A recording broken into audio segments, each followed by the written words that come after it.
ಮೊದಲನೇ ಗಂಡನನ್ನ ನೀವು ಒಪ್ಕೊಳ್ಳಿಲ್ಲ, ಎರಡನೇ ಗಂಡನ ಜೊತೆ ಬದುಕಲಿಲ್ಲ, ಮೂರನೇವ್ರ ಮೇಲೆ ನಂಬಿಕೆ ಇದೆ ಅಂತ ಈಗ ಹೇಳ್ತೀರಿ. 3 ತಿಂಗಳಾದ್ಮೇಲೆ ಏನ್ ಗ್ಯಾರಂಟಿ? ಇದು ನನ್ ಜೀವನ ಮ್ಯಾಮ್.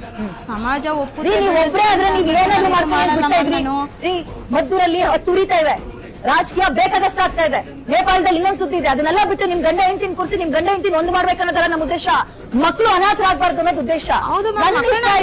ಆಗಲ್ಲ ರೀ, 3 ಜನ ಮಕ್ಳಿದ್ದಾರೆ, ಯಾರು ಅದಕ್ಕೆ ಉತ್ತರ? ಅವಾಗ ಜವಾಬ್ದಾರಿ ಯಾರ್ರಿ? ನಿಮ್ಮ ಹೊಟ್ಟೆಗೆ ಒಂದು ತನ್ನ ಒದಗಿಸ್ಕೊಳಕ್ಕೆ ತಾಕತ್ತಿಲ್ಲ ನಿಮ್ ಕೈಲಿ. ಈ ಕಡೆ ಓದಿಲ್ಲ, ಈ ಕಡೆ ದುಡಿಯೋದ್ ಗೊತ್ತಿಲ್ಲ, ಮಕ್ಳನ್ನಂಗ್ರಿ ಸಾಕ್ತೀರಾ? ಹೆಂಗೋ ತಾಯಿ ಆದವಳು ಹೆಂಗ್ ಬೇಕಾದ್ರೂ ಸಾಕು. ಹೆಂಗ್ ಬೇಕಾದ್ರು ಅಂದ್ರೆ ಹೆಂಗ್ ಬೇಕಾದ್ರೂ ಸಾಕು. ನೀವ್ ಯಾವ್ದೋ ದಾರಿ ಹಿಡಿತೀರಿ ಅಂದ್ರೆ ಮಕ್ಳು ದಾರಿ ಹಿಡಿಕೂಡ್ದು ಮೇಡಮ್. ಮಕ್ಳಿಗೆ ನಾನು ಆ ಬುದ್ಧಿ ಕಲ್ಸಲ್ಲ ಮ್ಯಾಮ್. ನಾನ್ ತಪ್ಪು ಮಾಡಿದೆ ಅಂತ ಅಂದ್ಬಿಟ್ಟು ನನ್ ಮಕ್ಳಿಗೆ ನಾನು ಆತರ ಬುದ್ಧಿ ಕಲ್ಸಲ್ಲ ಮ್ಯಾಮ್. ಯಾಕೆ ಕಲಿಬಾರ್ದು? ತಾಯಿ ಅಂತೆ ಮಕ್ಳು. ನನ್ನ ಪರಿಸ್ಥಿತಿ ಆತರ ಆಗಿದೆ ಮ್ಯಾಮ್ ನಂದು. ಅಬ್ಬಾ, ನಾನೊಂದು ಮಾತು ಹೇಳ್ತೀನಿ ಕೇಳಿ.